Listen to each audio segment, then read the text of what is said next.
Good evening. My name is Stuart Gardner, and I'm here with another episode of What's Happening, the 5 versus 1, like everyone likes to call it. I'm here with my associates, Elliott Margolis, George Binns, and Gail Burke. And today's episode, we're going to talk about a topic that I am passionate about. It's who scares you more, who are you more afraid of? The far left or the far right in America?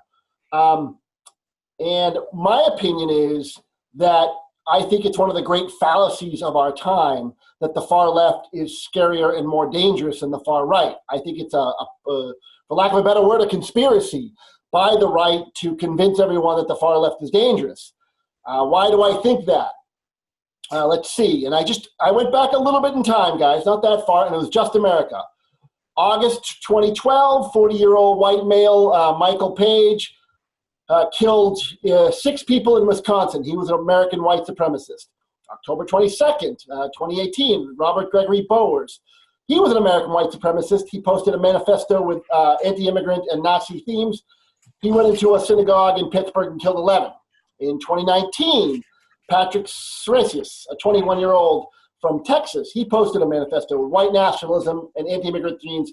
23 people dead, 23 injured. Timothy Ernest killed 1 and injured 3 in a synagogue. Another white guy, anti-Semitic and racist open letter claiming that the Jews meticulously planned the genocide of European race. Charlottesville, white mob yells, Jews will not replace us. James Alec Fields drives his car into a crowd. He had posted neo-Nazi and white supremacist police. And there's like about 10 more, but I'll start with you, Gail. That's what scares me more than a bunch of lefty loonies. Well, that certainly scares me as well, but I'm not sure where you get your information. When you say neo-Nazis are not from the right.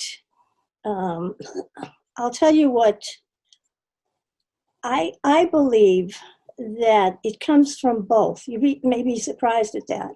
And what I mean by that is we have groups now like Black Lives Matter, which are portrayed by some as just peaceful protesters.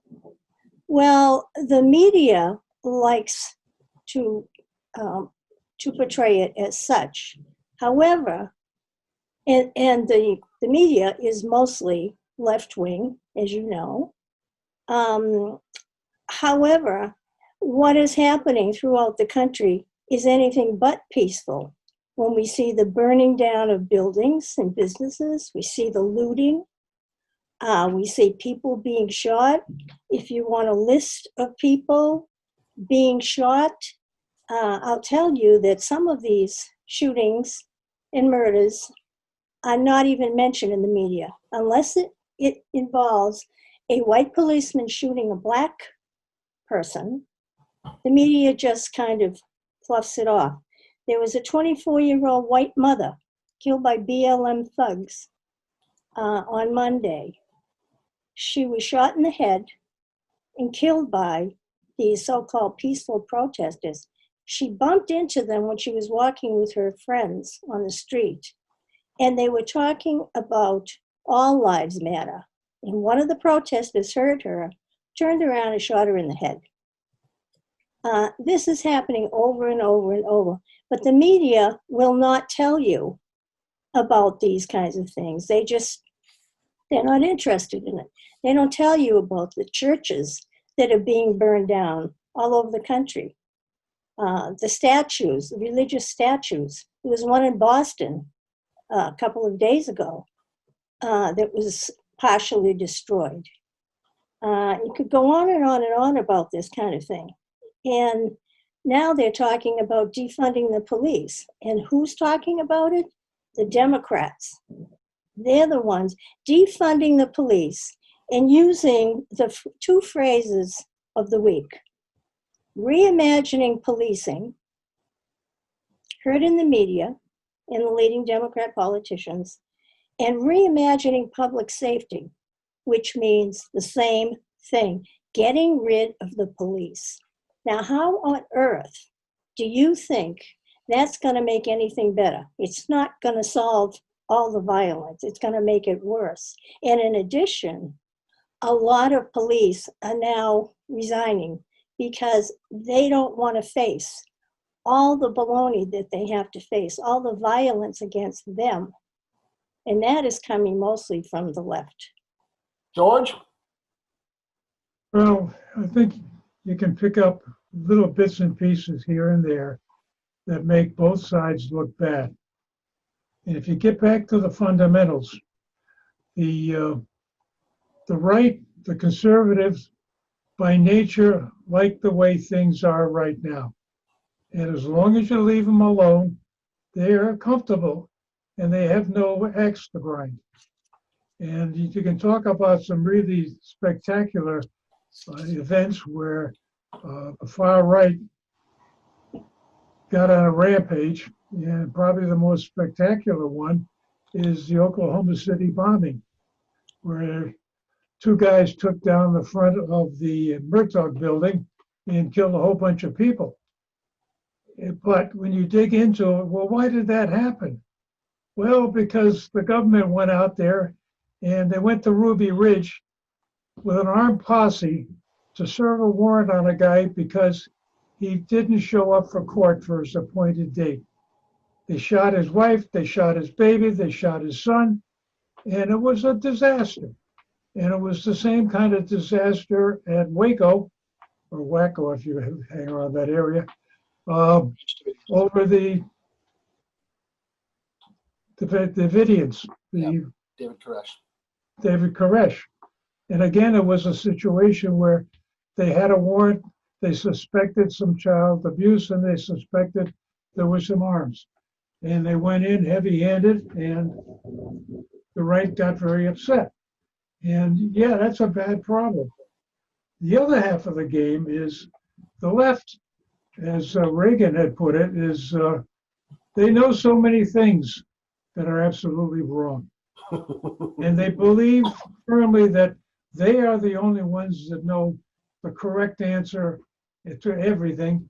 And because of that, they have a moral obligation to go out and straighten out the rest of the world.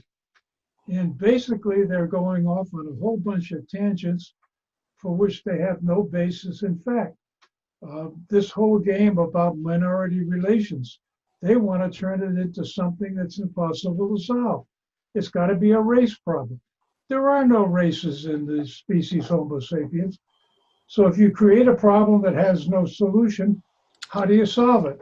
Just go on and complain about it. It's really an economic problem of who lives in the low rent district. And as Gail mentioned, if you pull the police out of the low rent district, it gets to be the combat zone. You remember those terminologies from Boston. The same thing with slavery.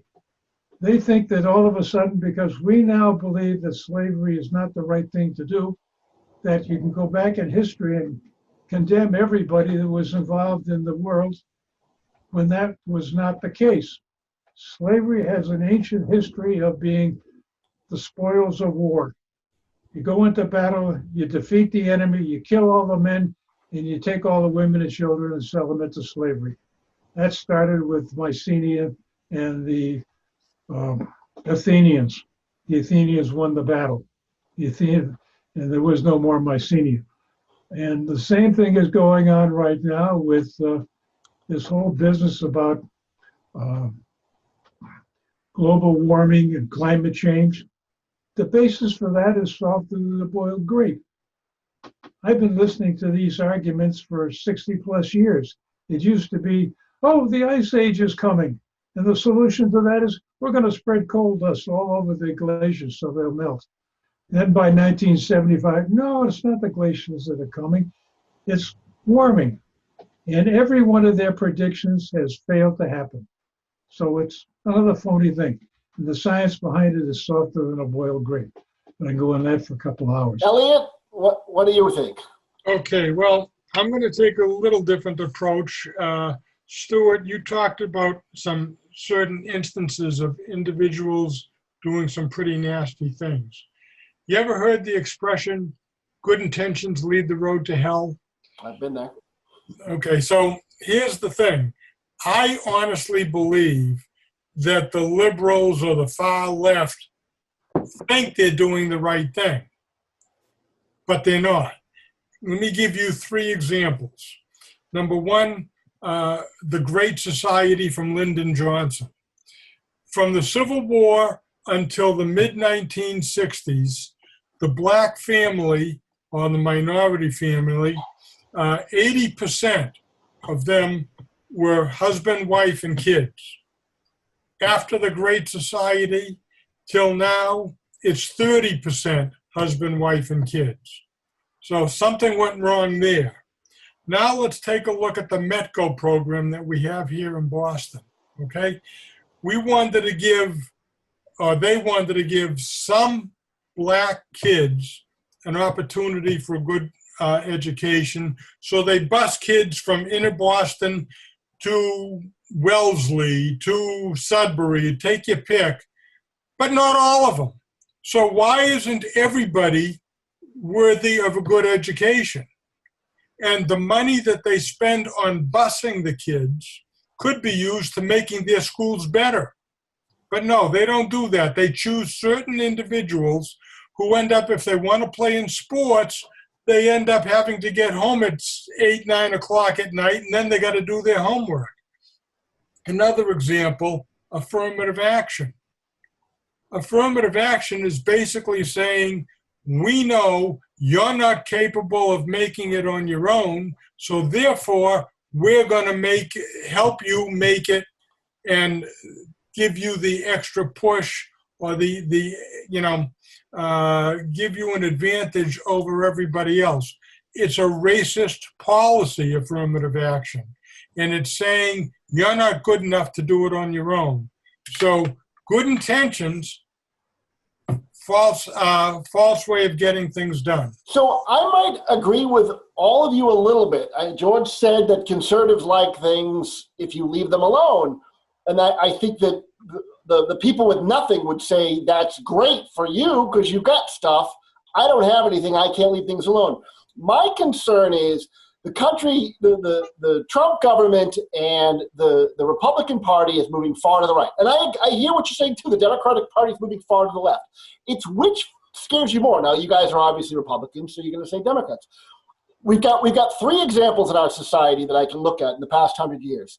We got Cuba of the 1960s where the left took over, and no one looks to Cuba as a success. Cubans don't even. The Miami Cubans hate it. The regular Cubans hate it. You've got Venezuela now. That all my friends tell me they're terrified that the left is going to, turn the United States into Venezuela. Nobody wants Venezuela. And you've got Nazi Germany of the 1930s. That's what the right looks to. They look to fascism. They look to controlling things. They look to telling people what to do. I get it. The left is scary to you guys because, you got mob rule, Gail, that you're talking about. That's just ridiculous. And you've got people in inner cities that aren't contributing, and you've got all these issues. But when you break down to it, it's exactly what Elliott said. They want idealistic views that aren't realistic, right? The road to hell is paved with good intentions. We want free rent. We want free food, which we know is going to fail. The problem with the right is they want total control. And I forgive me, but there is an inherent racism in the right. I'm not saying that every Republican's an anti-Semite or a racist or a misogynist. I'm just saying that the people that are racist, misogynists, and anti-Semites are Republicans. I think you're absolutely wrong, Stuart. I know, that's why you're on the show. First of all, I'm not a Republican. I'm a conservative, but I'm not a Republican. Second of all, we have to deal with one of the biggest problems we have is education and how it's failing everybody. The METCO program, as Elliott said, didn't do anything. Instead of fixing up the schools in the inner city, they bused the kids out to the suburbs where the schools were not much better. Believe me, my child was in school. Two of my children were in school when the METCO program started. It didn't solve anything. Yeah, they might have gotten a better education than they would have in Boston, but not a whole lot. And not only that, but look what's happened since then. That was the 60s. Now we're in 2020. And what are these kids learning? They're not learning anything about their own history, which is why they have no idea And they think it's okay when our statues of Washington and Lincoln and Thomas Jefferson, not a big deal when they get torn down and thrown away because they don't know our history. What are they learning? They're learning all kinds of social things. Oh, they're learning that Black Lives Matter. Oh, yeah, we have to change. We have to fix that because there's so much racism. There is no systemic racism. That's a popular phrase that's been thrown around. And I have it from a fellow. He's a National Humanities Medal-winning scholar, Thomas Sowell. You may have heard of Thomas Sowell. He's written like 50 books or more. And he said, that has no meaning. Systemic racism does not exist. And if you ask people what they mean by that, they can't even tell you because they don't know either. And yet, that's what goes on. And these young kids are being used. They're being used because they don't know any better. They get them involved in these so-called protest marches. In Beverly, they've had a couple of protest marches led by, what is she, a Zen priest. Yeah, and she's convinced them, and other people have convinced them that this is the thing to do. We're going to protest. So Black Lives Matter isn't violent. We're going to protest. These children are just like they're used when it comes to climate change. They use the children. Remember Greta Thunberg, the Swedish girl? Used because they don't know any better. And this is where our educators are falling down. And it's not getting any better. And as far as the right being happy with things the way they are, I'll have to disagree with you somewhat on that, George, because I don't believe it. I think they just don't know what to do. Except for the president. He's trying to do things. And what happens when he tries to do things? They criticize every single thing he does. And they call him all kinds of names. That's why nothing gets done. Our leaders are not leading other than him. George, Elliott, somebody? Well, basically what you're talking about is a situation where, yeah, there are some feathered nuts that are loose in the world on both sides of the issue, and they do nasty things and justify it by some sort of rationale. And part of the problem is we don't hear about the whole story. We only get bits and pieces of it. Like Gail mentioned earlier, the woman that got shot for saying all lives matter. That doesn't show up in the press. You've got to read special pieces of information to find that story. So we get into a situation where people are being brainwashed by the media because they're pushing an agenda that is anti-Trump. There's no doubt about it. Fox Media pushes an anti-Trump agenda. I don't think what's One American I Network. wouldn't consider, wait a minute, I wouldn't consider Fox News in the same category as CNN, No. MSNBC, and a few others. So basically, we got a situation where we're talking about a problem that has no solution.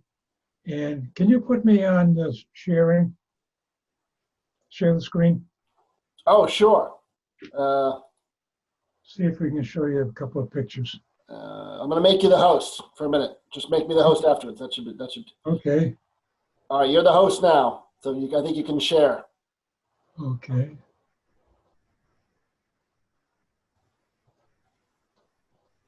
I didn't know we'd have props. It's very exciting.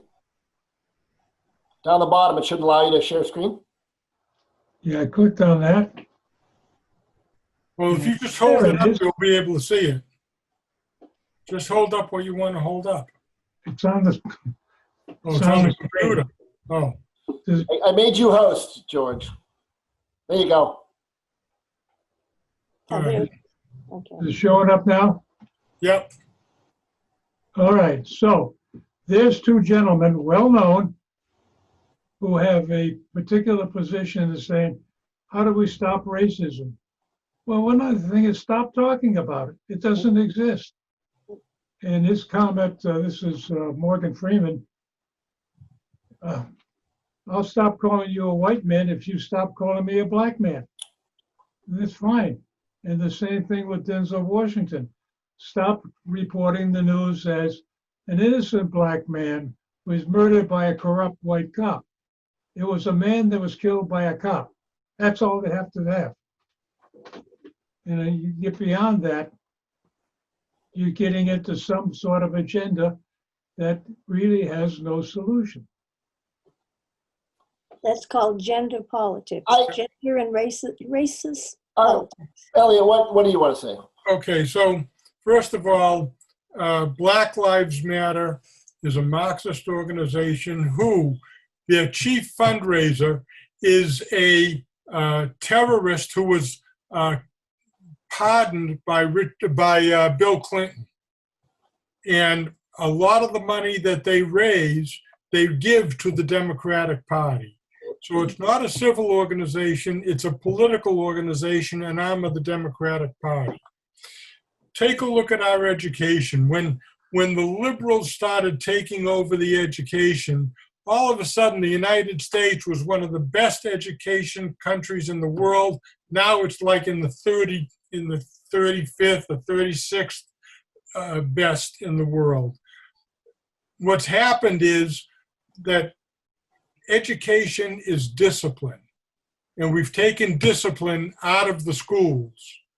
It used to be if I made a mistake in school and did something wrong, my parents would punish me. Now they go to the school and complain, my little darling is perfect, so the teacher must have done something wrong. You know, you got to have discipline. In talking about housing, you said that something silly like, the Republicans want to control everything. Well, here's the fact. The fact is, with the housing projects you have now, we don't give anybody ownership anymore. If a light bulb goes out, guess what? You call the government and the government puts a light bulb in. No ownership. We don't give people responsibility. That's the liberal philosophy. Liberals want to control our lives. Liberals want bigger government because liberals say, we know how to spend your money better than you know how to spend your money. And I'm sorry, they're wrong. That's what scares me, is the liberals are the fascists. They want to control us. And the conservatives believe that we can do things on our own. Less government is better. I guess my concern is, and I'm not going to disagree or agree with everything you guys said, but if the market-based economy has failed a whole segment of the population, whether it be the market-based economy or their fault, but if it failed them with housing and it failed them with jobs and it failed them with healthcare, what's the answer? The answer isn't necessarily going more market-based. The answer might be some sort of capitalist socialist mix. Look, I'm a capitalist through and through. I own property, I own a business. I'm a capitalist, but I'm also concerned that 75% of our population have zero savings. 75% of our population don't own property. We can't survive in a society where the top 2% owns 80 or 90% of the assets. It's just not sustainable. And your answer's like, go further to the right. My answer's like, maybe you should listen to Black Lives Matter, listen to the left. And they're not, George, I agree with you that it shouldn't be a black guy was arrested or a black guy was innocent black guy. But what the movement's trying to say, and I get it, they don't say it with a monolithic thing and it's not right, is they're saying, look, the system has failed us. We are in a city that I'm always going to court. We're in a city that if I go to jail for 6 months, I'll never get a job again because no one hires felons.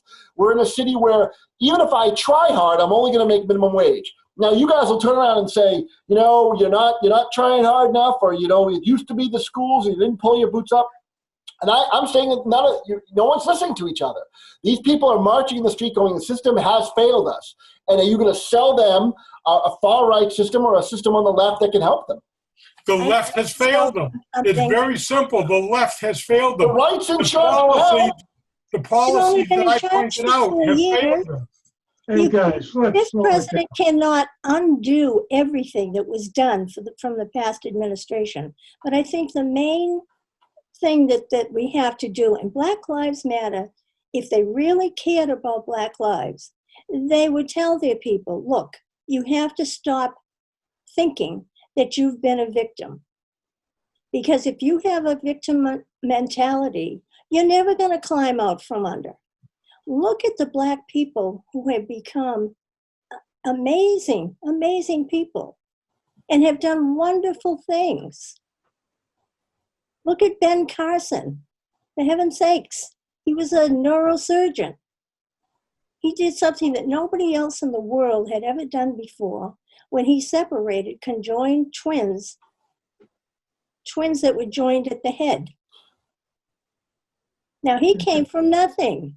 He could have ended up saying, well, I come from poverty, so therefore I can never make anything of myself. No, he didn't do that.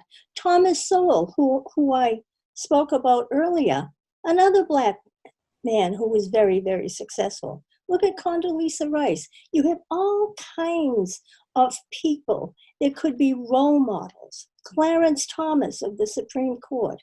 These are role models.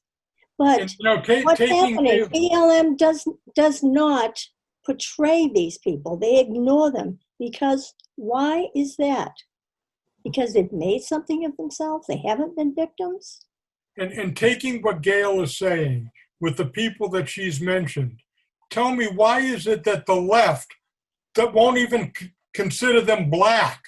They're Uncle Toms. They don't really exist as Black people because they don't think the way the liberals think. Who's the divisive people? Clearly, the left is the divisive people. Isn't it nice that Black people are doing well? And just because Condoleezza Rice is a Republican, that means that she's not really Black? Give me a break. We're almost out of time. George, I'm going to let you say something and then I'll finish up.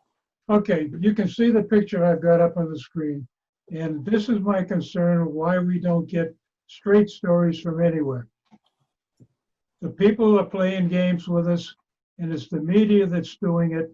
And you start to bring in the issue of the market economy. We don't have a market economy anymore. We've got an oligarchy. There's a good show on TED called The Lester Land.